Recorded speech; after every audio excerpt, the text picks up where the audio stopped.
Hey, I'm John Cannell, and today on Preppy Kitchen, we're making a mouth-watering key lime coconut cream pie. So let's get started. First off, set your oven to 350. This crust bakes for a few minutes and we want it nice and toasty. Now in the bowl of my food processor, I'm adding 6 sheets of graham crackers.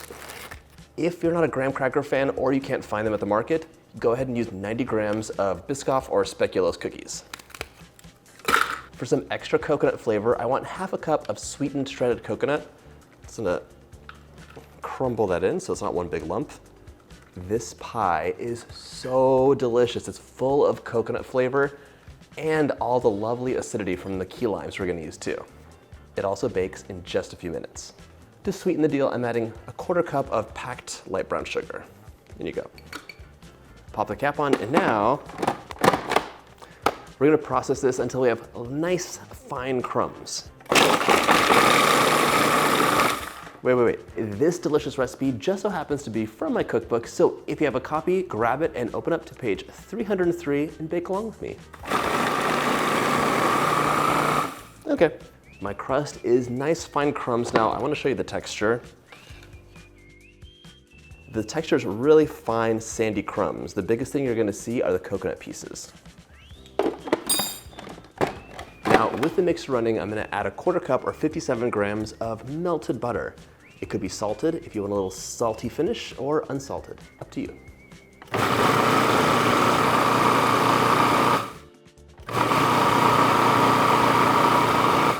Okay, butter's in.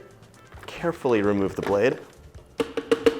If you've watched this channel from the beginning, you know why I am deathly afraid of these food processor blades. Scary. All right, now, use a spoon and just move things around a little bit. Chances are you have a clump of butter here or there, and you want things to be evenly buttered. So just give it a stir. It's time for this to be transferred into our pie dish and shaped, so let's get to it. We're gonna plop all this delicious stuff right in.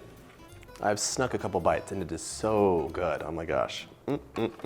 Graham cracker crusts are not my favorite, but with the brown sugar in the right amounts, as well as the key coconut ingredient, they are delicious. You gotta try this out. You could use this crust for like a chocolate pie, like a cream pie, so many different things. So here's the deal. Give this a shimmy, pat it down a little bit with your clean hands, and I'm gonna do a really rough shape with my fingers to get it close to where I want it.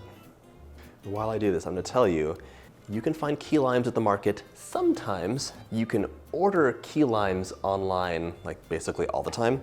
If you can't find them, you can use regular lime juice. It'll be delicious and easier to juice. Or there's a couple brands of store-bought bottled key lime that'll work well in this, so I'll tell you that later. But you have options. All right, use that glass or measuring cup to press down and compact your crust. And then when you get to the edge, angle the glass and use your index finger to keep the top in line. So I'm gonna press, but also press down on the top so it keeps its shape. All right, just giving this one final roll with my glass, really pressing in. It's one of my pet peeves if a cookie crust is too crumbly, it bothers me. So I like to really press things down. You don't need to use more butter, but you do need to use pressure. There we go. This is ready to go into the oven, 350 for about 10 minutes, or until it is fragrant and you're being drawn towards this amazing smell. Then it's done and ready to cool. While our crust is baking, we're gonna make our filling, starting with our key limes. I have to juice these, and it's a little bit of work, but it's worth it. And if you're wondering, key lime versus a regular lime, what's the difference? Well, smaller, more seeds, these have no seeds, thin skin, and then as far as the taste goes, these are a little bit less acidic and they have more of a floral lime taste to them. So it's a bit of work, but it's worth it in my humble opinion. First off, slice your limes. Oh, they look so pretty inside. And if you can't find them or order them online, like I said earlier, you can use regular limes, or the markets will have Nellie and Joe's famous Key West lime juice. I think that's what it's called. It's a pretty good brand, so you can try using that. And no, they're not sponsoring me. It's time to juice our limes. These look amazing. It's so little juice per lime. And like many times before, this is a point where you want to bring some helpers in from the other rooms in the house. Like say, hey, want to come give me a hand? My kids would actually love to do that. This is more fun with multiple people helping you. The juicer just isn't meant for key limes, so I'm using a strainer and my fingers, and I'm gonna power through this. This, by the way, is a great dessert to make when you don't have any cuts on your fingers. I don't have any today, it's shocking. I'm on my last lime half. It's been a journey, but it's worth it. These key limes are delicious, and aside from being delicious, they also have a really cool chemical reaction. The acid in them is gonna react with the sweetened condensed milk, the proteins in that, and firm everything up, so it's not even gonna need to bake, except that in this recipe, I wanted some added richness, so I added eggs. We're gonna bake it for 10 minutes. Compared to a normal pie, it's like nothing. It's pretty cool. You'll see the reaction when we mix the lime juice in. Okay, half a cup exactly. Key lime juice, so precious. I'm gonna set this aside for later, and now we're gonna make the rest of the filling. This filling is shockingly easy. It's so crazy. 2 eggs into a large bowl. Got a pretty blue egg, so nice.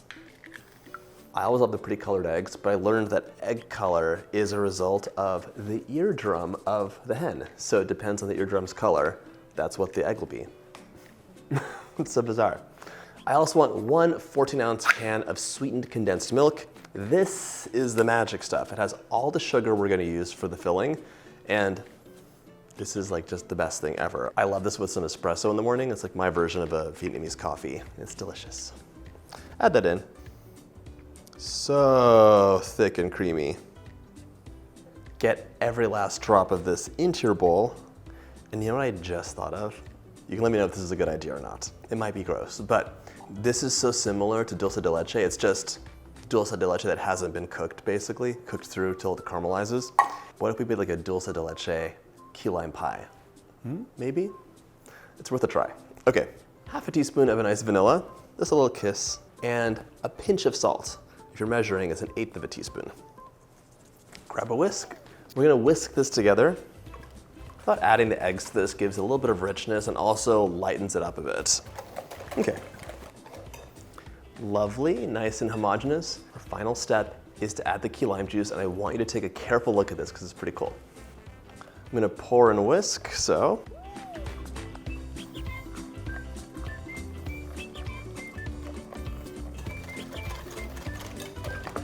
I don't know if you can tell, but it's already thickening up.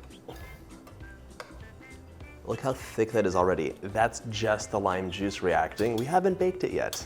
Also, did you notice this is yellow? Key lime pies are not green. So if you want that beautiful little kiss of color, grab some food coloring, and I'm gonna add just 1/10 of a drop.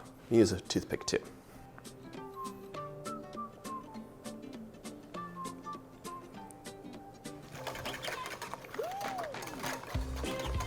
There we go.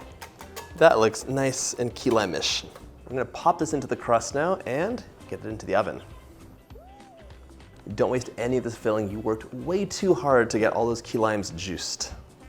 Okay. My pie's ready to go into the oven, 10 to 15 minutes at 350 or until the center's just a bit jiggly. I'll show you what that looks like. In you go.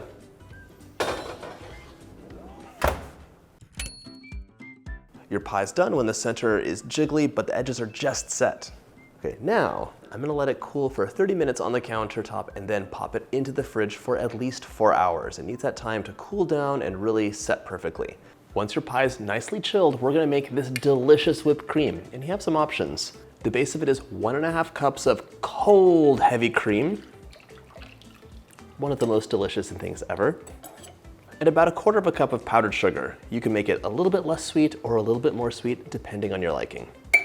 At this point, you could add in 1/4 teaspoon of coconut extract, 1 teaspoon of vanilla, or leave it as is, like I'm gonna do today. I like just the nice taste of the cream with the really, really flavor-heavy pie filling and crust. Okay, start on low, move up to medium until it's at high, and then whip just until it's at a beautiful, soft, smooth peak stage. If you over whip cream, it can become curdled and basically you're making sweet butter.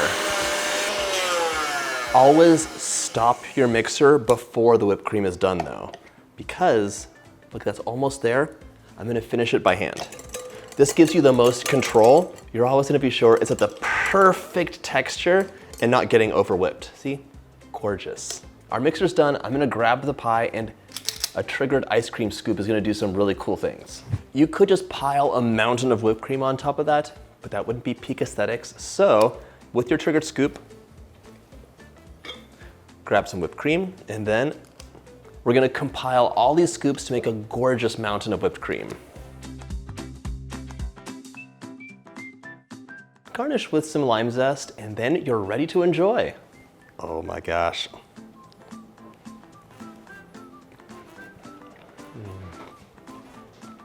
The creamy zinginess of the filling, the calmness of that mountain of whipped cream, and the crunchy coconut bottom. Oh my gosh, it's so good. I hope you had a chance to make this delicious recipe from my book, and if you like this video, check out my book playlist.